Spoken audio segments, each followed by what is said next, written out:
ने 600 करोड़ रुपया 60,000 विद्यार्थियों आपता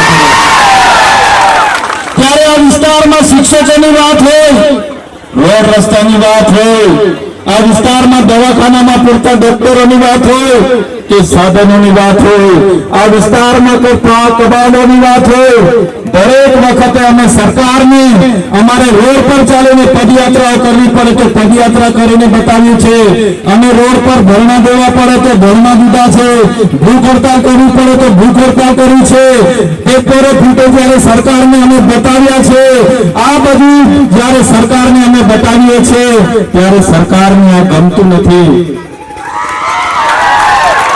सरकार एवुं कहे छे कि हमारी 30 वर्षनी सरकार, हमारू तंत्र, हमारी पोलीस, हमारी फौज 162 अमारा धारासभ्य અને આ હમણાંના ધારાસભ્ય ચૈતર વસાવા એમના મિત્ર યુવરાજસિંહ જાડેજા આમ આદમી પાર્ટીના આગેવાનો કેમ અમારી સાથે ચેલેન્જ કરે? એમણે તમે જોયું હશે કે મારા પર આખો ને આખો ખોટો કેસ આખો ઉભો કર્યો, આખો કેસ ઉભો કરવામાં આવ્યો।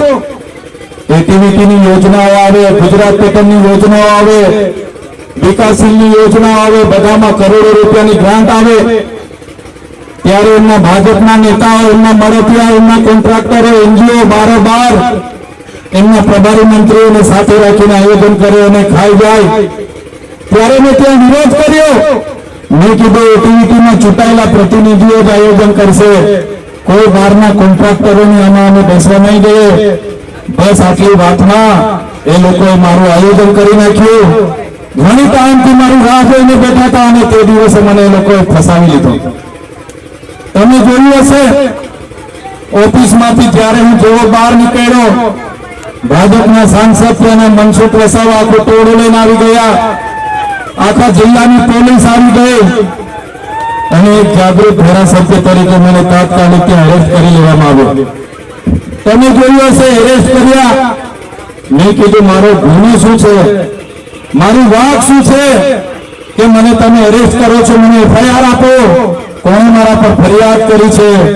છતાં ભાજપના નેતાઓના ઇશારે, એમના ગૃહમંત્રીના ઇશારે પોલીસે ધક્કા મુક્કી કરીને ઘસડીને મને જીપમાં બેસાડ્યા।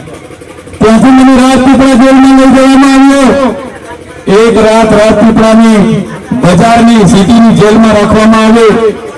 મારા ઘરેથી કપડા લઈને આવ્યા, ટિફિન લઈને આવ્યા। 1:30-2 વાગ્યા સુધી બહાર ઉભા રહ્યા, પણ પોલીસે રાતે જમવા ન દીધા, પોલીસે રાતે કપડા ન લેવા દીધા। બીજા દિવસે સામાન્ય બાબતમાં ફરિયાદ થાય, મામલતદાર અડધા કલાકમાં જામીન આપી દે। પણ આ ગુજરાતની જનતાએ, राज्यना विकास माटे आ विस्तारनी जनताए खूब मोटुं योगदान आप्युं छे। प्रदेशना विकासनी वात आवे, देशना विकासनी वात आवे, आपणा लोकोए पण खूब मोटुं योगदान आप्युं छे। देशनी आजादीमां पण खूब मोटुं योगदान आप्युं छे। पण आजे गुजरातमां 30 वर्षथी भारतीय जनता पार्टीनी सरकार छे।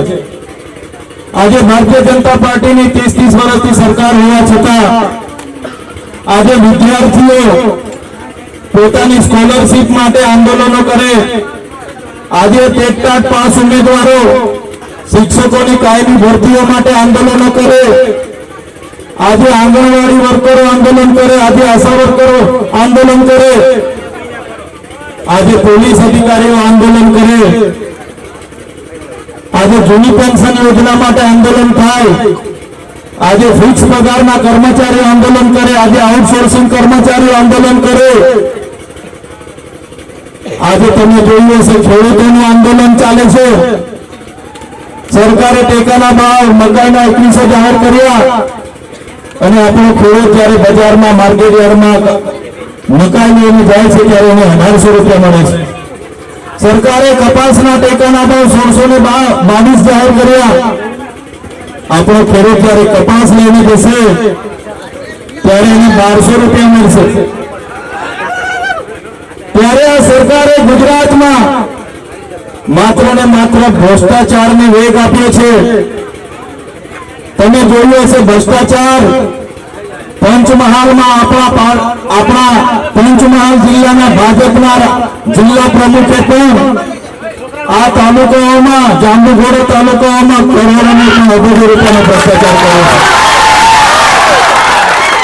અમે વિધાનસભામાં મનરેગા યોજનામાં થયેલા બજેટ સત્રમાં મનરેગા યોજનામાં બચુભાઈ ખાબડ અને એમના પુત્રોએ કરેલા ભ્રષ્ટાચારની વાત મૂકી ત્યારે ભારતીય જનતા પાર્ટીના ધારાસભ્ય અને સાંસદોએ કીધું આ તો ચેતર વસાવા સ્ટન્ટ કરે છે.